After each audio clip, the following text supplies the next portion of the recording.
Good morning बच्चों। आज हम प्रकाश संश्लेषण जो उच्च स्तरीय पादपों में होता है उसके बारे में पढ़ने वाले हैं। तो इस लेसन में हम जो चीज़ें पढ़ेंगे कि प्रकाश संश्लेषण कहाँ होता है, कैसे होता है, कौन कौन सी क्रियाएं आती हैं, तो उन क्रियाओं के बारे में हम एक एक कर पढ़ने वाले हैं। तो सबसे पहले हम बात करते हैं कि वास्तव में प्रकाश संश्लेषण क्या होता है। प्रकाश संश्लेषण यानी कि फोटो सिंथेसिस।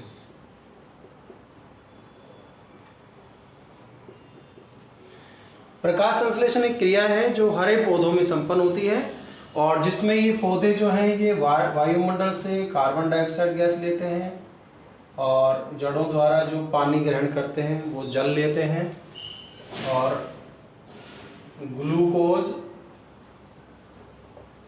यानी कि भोजन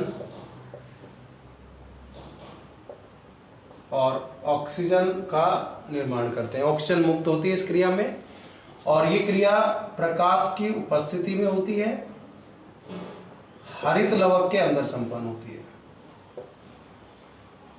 तो वह क्रिया जिसमें कार्बन डाइऑक्साइड और पानी मिलकर प्रकाश में हरित लवक की उपस्थिति में ग्लूकोज यानी भोजन का निर्माण करते हैं तथा ऑक्सीजन मुक्त करते हैं, उसे प्रकाश संश्लेषण कहते हैं।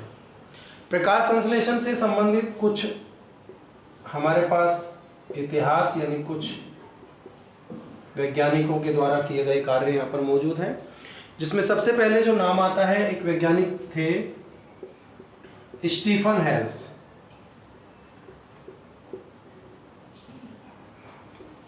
इनको हम पादप कार्यकी का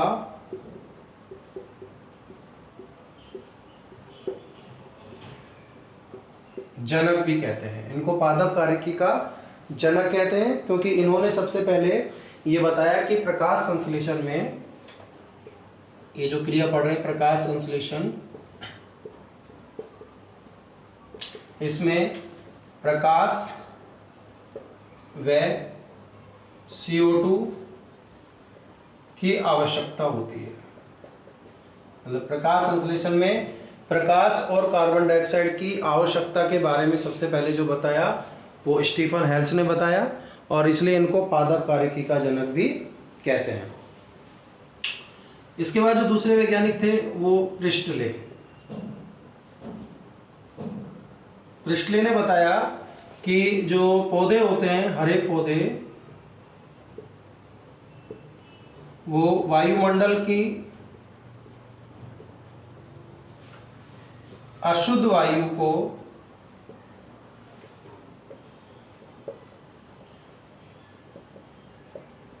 शुद्ध करते हैं। यानी जो हरे पौधे होते हैं वो वायुमंडल की अशुद्ध वायु को शुद्ध करने का कार्य करते हैं और इसलिए प्रिस्टल ने एक तरह से इनडायरेक्ट रूप से यही बताया कि ये कार्बन डाइऑक्साइड लेते हैं और CO2 छोड़ते हैं। लेकिन इसको वास्तव में इन्होंने तो बताया कि अशुद्ध वायु को शुद्ध करते हैं। बाद में एक वैज्ञानिक थे सिनेबियर। इन्होंने इसको प्रूव किया कि जो हरे पौधे होते हैं वो प्रकाश संश्लेषण में CO2 ग्रहण करते हैं तथा O2 त्यागते हैं। तो ये बात किसने बताई? सिनेबियर ने बताया कि पौधे जो है प्रकाश संश्लेषण में CO2 ग्रहण करते हैं और O2 को त्यागते हैं। डी सॉसर नाम के वैज्ञानिक ने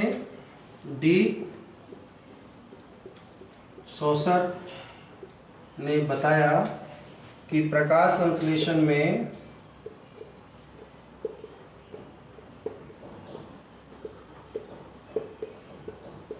जल की उपयोगिता के बारे में बताया। डी सॉसर ने प्रकाश संश्लेषण में जल की उपयोगिता के बारे में बताया कि जल जो है वो प्रकाश संश्लेषण की क्रिया में उपयोग में आता है। केल्विन व बेंसन ने C3 चक्र खोजा। ये सारे चक्र हम आगे पढ़ेंगे इस लेसन में। और देखें तो इसके बाद हैच वेस्लैक ने C4 चक्र खोजा। C3 चक्र किसने खोजा? केल्विन बेंसन ने। और हैच वेस्लैक चक्र जो खोजा वो हैच वेस्लैक ने C4 चक्र खोजा। तो ये कुछ वैज्ञानिक थे, और जो वैज्ञानिक हैं उनको अपन और लिख देते हैं। जैसे स्टीफन हेल्स का हो गया, पेस्टले, सिनेवियर, डी सोसर। इसमें एक और वैज्ञानिक हैं जॉन इंजनहाउस। इन्होंने प्रकाश संश्लेषण में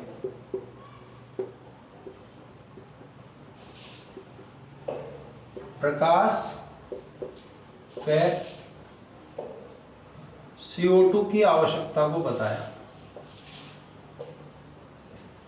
यानी प्रकाश संश्लेषण की जो क्रिया होती है उसमें CO2 और जो प्रकाश है वो काम में आते हैं। और ये जो क्रिया जो है ये हरे रंग की उपस्थिति में संपन्न होती है। यानी हरा रंग होना जरूरी है, यानी कि क्लोरोफिल होना जरूरी है। तो ये भी इसका जो इतिहास है उसमें अपन देख रहे हैं। इसमें पार्क और बिगिंस नाम के वैज्ञानिक भी यहाँ पर आते हैं। पार्क व बिगिंस,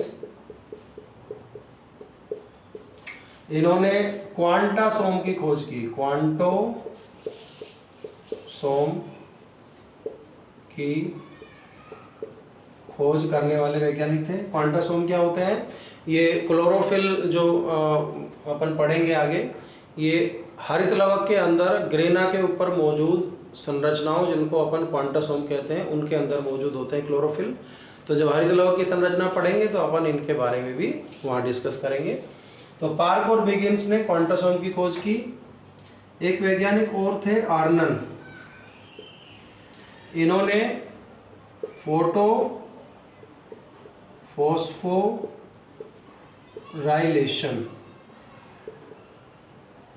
फोटोफॉस्फोराइलेशन के बारे में बताया कि प्रकाश की उपस्थिति में जो ATP का निर्माण होता है उसके बारे में इन्होंने बताया, आर्नन ने। तो इस तरह से ये कुछ खोजें जो यहाँ पर अपन ने देखी वो आई है सामने। ब्लैकमैन ने, एक वैज्ञानिक और थे ब्लैकमैन।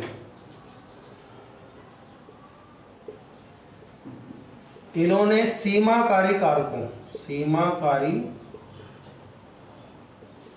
कारकों का नियम दिया। सीमाकारी कारक क्या है ये भी अपन आगे डिस्कस करेंगे। तो इस तरह से ये कुछ वैज्ञानिकों के द्वारा की गई खोजें यहाँ पर अपन ने देखी। ये हो गया इसका इतिहास।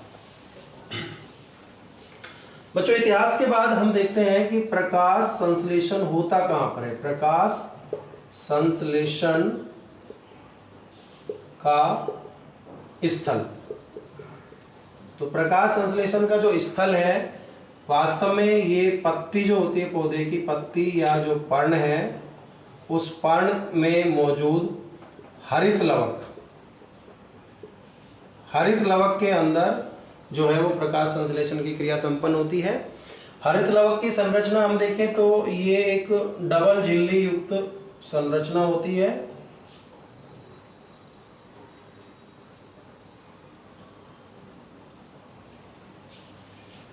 तो डबल झिल्ली है, ये बाह्य झिल्ली और ये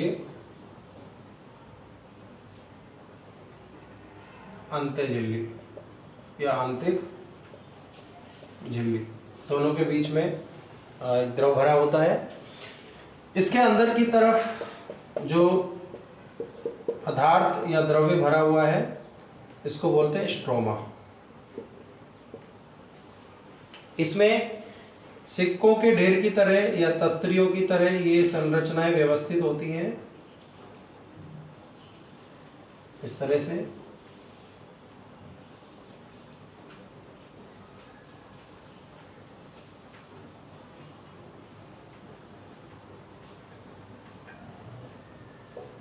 इन संरचनाओं में अगर अकेले की बात करें तो ये अकेले जो संरचना है तस्त्री के समान, इसको हम ग्रेना कहते हैं, ग्रेना या थाइलेकोइड। थाइलेकोइड क्यों कहते हैं इनको?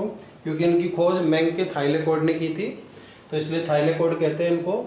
और इन सब को जब ये ढेरी बना लेती हैं, सिक्कों की ढेर की तरह व्यवस्थित होती है, तो इस पूरी संरचना को बोलते हैं ग्रेनम। अकेले को ग्रेना बोलेंगे, सबको मिलाकर ग्रेनम बोलेंगे।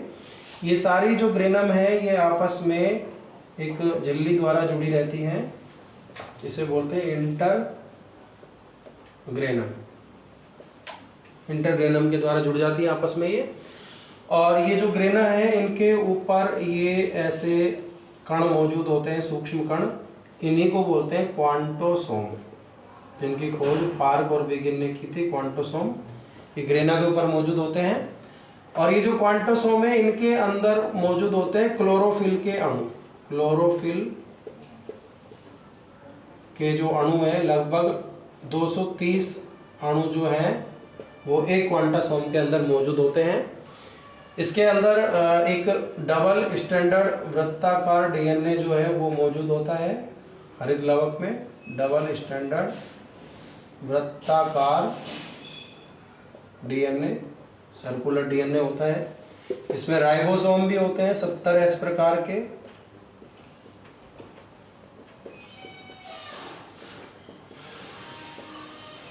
इसमें एंजाइम्स भी होते हैं। तो ये सारी संरचनाएं यहाँ पर हरित लवक के अंदर मौजूद होती है और इसी के अंदर ही प्रकाश संश्लेषण की क्रिया संपन्न होती है। तो बच्चों इसके आगे का जो अपन अगले टॉपिक में पढ़ेंगे, तो इसको समझें, पढ़ें और घर में ही अभी आप ज़रूरत हो तो बाहर निकलें, वरना सुरक्षित रहें, पढ़ते रहें।